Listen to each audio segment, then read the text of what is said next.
The Game of Thrones spin-off series, House of the Dragon, has finally started to air after so long. Fans have been wondering throughout the first episodes about the small Easter eggs they've noticed. Finally, one star has confirmed the things that fans were talking about, so stay tuned to today's video as we discuss how a House of the Dragon star confirmed that Crabfeeder has a connection to some dangerous Game of Thrones villains. First up, what is this confirmed connection? The Crabfeeder premiered in the second episode of the House of the Dragon and immediately established a terrifying and eerie presence to the audience. He is the villain of the episode and gets his name from literally feeding his enemies to crabs. He became a force to be reckoned with and required Corlys and Daemon to take action and step in. Currently, he isn't inherently connected to any of the characters within the Game of Thrones lore, at least those who are major at any point in the story. However, this brand new television version has brought to life a new direct connection to the Sons of the Harpy. These were of course the group that tried to overthrow the rule of the Daenerys within the original Game of Thrones series. We are now going to get into the spoilers from the House of the Dragon episode 2 and onwards, so please stay tuned if you have already watched the episodes. As we all know, in the third episode of House of the Dragon, the Crowdfeeder was killed, bringing his reign as one of the best television villains in Game of Thrones to an end. The Fire and the Blood books do not offer many details about the character, so the creative team around the House of the Dragon decided to work with the actor and create some unique features.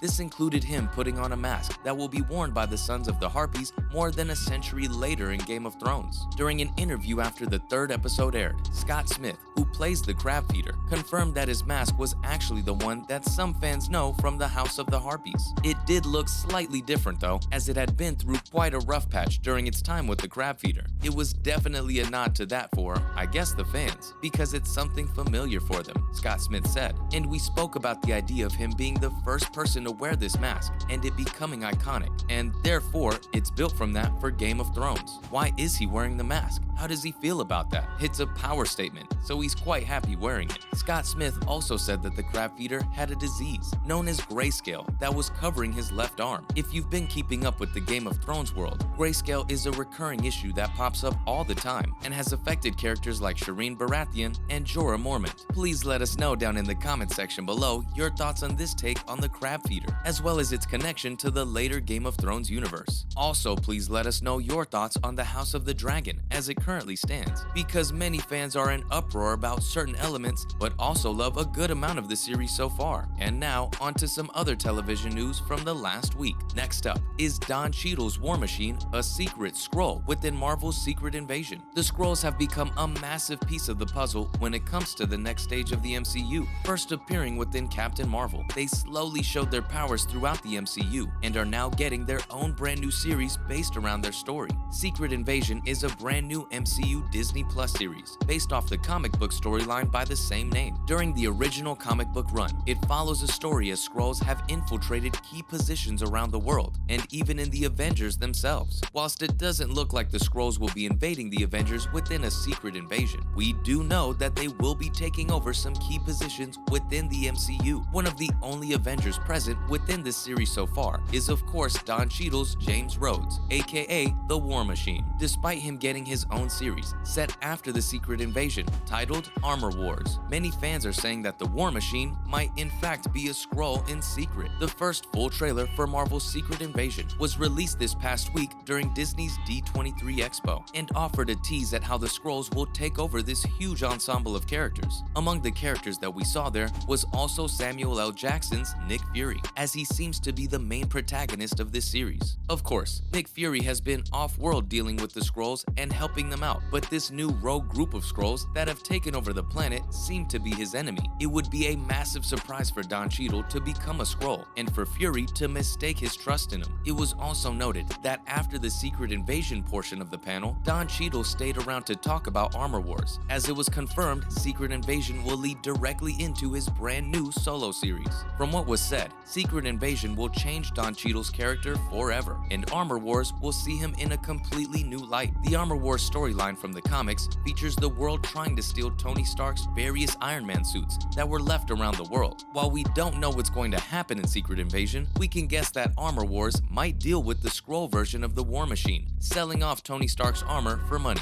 Therefore, the real James Rhodes will have to deal with the consequences of his Skrull counterpart. This is all just a massive theory, but it does actually make a decent amount of sense when you think about it. The War Machine would be the easiest Avenger to take control of, as he isn't featured in most of the integral plot points of the later Avengers movies. We could also see that the War Machine was swapped out post-Endgame, and that there were actually 2 War Machines at the same time doing different things around the globe. What do you think about all of this? What major characters do you think will be replaced by Skrull within Secret Invasion? Let us know in the comments below, and look out for Secret Invasion's debut on Disney Plus sometime next year. And finally, we have Echo's teaser confirms iconic comic book look for the Kingpin. Our final topic to talk about in today's video is going off of the Echo panel that went on during Marvel's and Disney's D23 Expo screening. The Disney Plus show took center stage, and fans in attendance got to see a glimpse from Echo, which saw the return of Vincent D'Onofrio's Kingpin. We last saw him within Hawkeye after he was attacked at the end by Echo. He was seemingly shot in the face and was killed off screen. However, if you're an avid comic book reader, you'll know that this storyline was done in the comic books. Within the comics, Echo attacked the Kingpin